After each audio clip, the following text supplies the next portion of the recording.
Hello అండి, నమస్తే. ఇది బెండకాయ పులుసు అనమాట. ఉల్లిపాయలు పచ్చిమిరపకాయలు వేసి వేగిన తర్వాత అల్లం వెల్లుల్లి పేస్ట్ వేసి వేగించాము. తర్వాత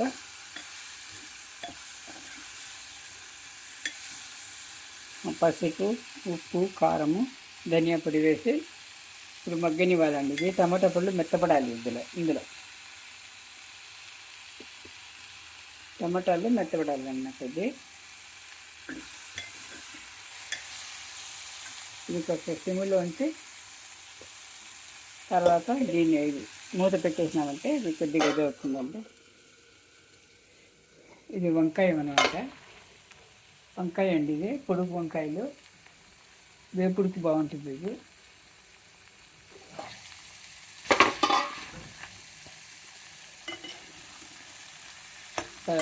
ఉల్లిపాయలు, పచ్చిమిరపకాయలు, జీలకర్ర వేసి వేయించిన తర్వాత కరివేపాకు, జీలకర్ర వేసి వేయించి తర్వాత ఉల్లిపాయలు, పచ్చిమిరపకాయలు. దీనికి అల్లం వెల్లుల్లి పేస్ట్ అవసరం లేదండి. కొద్ది ఉప్పు, కారము, కొద్దిగా ధనియా పొడి ఉంటే సరిపోతుంది. కొద్దిగా వచ్చింది అది మిరియాల పొడి, కొద్దిగా చిలకరిస్తుంది దీంట్లో. చివరిలో నీళ్ళు వేసుకో. ఇది లేత వంకాయలు.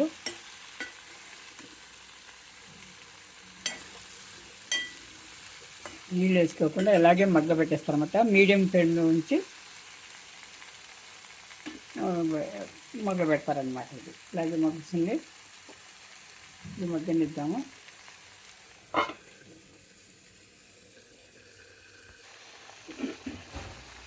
టమాటా పళ్ళు అంతా మగ్గినాయండి. ఇందులో బెండకాయ పులుసులో ఇందులో కొబ్బరి వేసుకోవాలి. కొద్దిగా కొబ్బరి, కూర తక్కువ ఉంది కాబట్టి కొబ్బరి తక్కువ.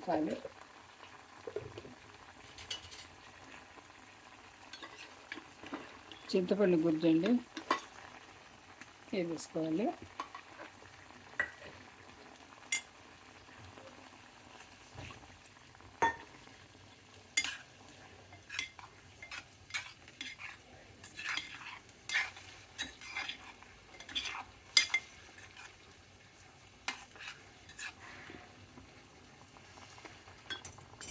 అన్నీ వేసుకున్నామండి. ఇందులో కొత్తిమీర కూడా వేసేసాను. ఇప్పుడు ఒక గ్లాస్ నీళ్ళు వేసేసి ఒక విజిల్ రానిస్తే చాలు. మూత పెట్టి ఒకవేళ విజిల్ రానిచ్చేస్తే చాలు. ఇది అయిపోతుంది బెండకాయ పులుసు.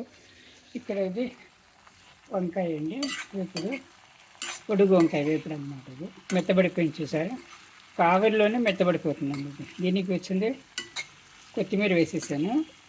ఇప్పుడు కొద్దిగా మిరియాల పొడి వేయాలన్నమాట. కొద్దిగా ఎక్కువ కారం అయిపోతుంది. ఆల్రెడీ కొద్దిగా కారం వేసాము. పసుపు,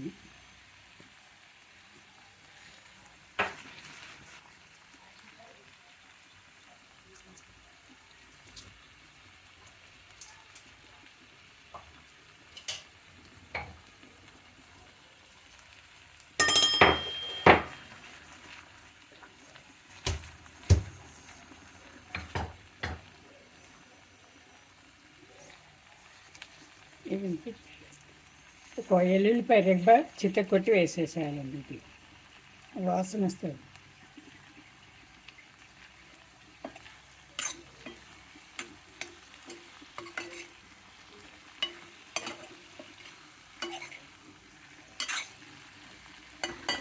వాసన వచ్చేస్తుంది. ఇది కొద్దిగా ఒక నిమిషము మూత పెట్టి ఒక నిమిషం నుంచి ఆఫ్ చేసేయాలన్నమాట. అయిపోతుంది. ఇదిగోండి మా లంచ్లో వేడి వేడి అన్నము,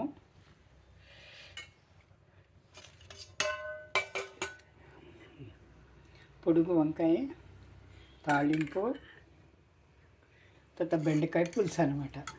ఇవి రెండు మా టెర్రస్ గార్డెన్లో పండిందండి. పులుసు, పెరుగు, ఇంట్లో తోడబెట్టిన పెరుగు, పుచ్చకాయ ఫ్రూట్స్. ఇదే అండి మా లంచ్. రైస్ ఇష్టపడిన వాళ్ళకు సజ్జ రొట్టె చేస్తాను, తర్వాత చూపిస్తానండి. Thank you for watching.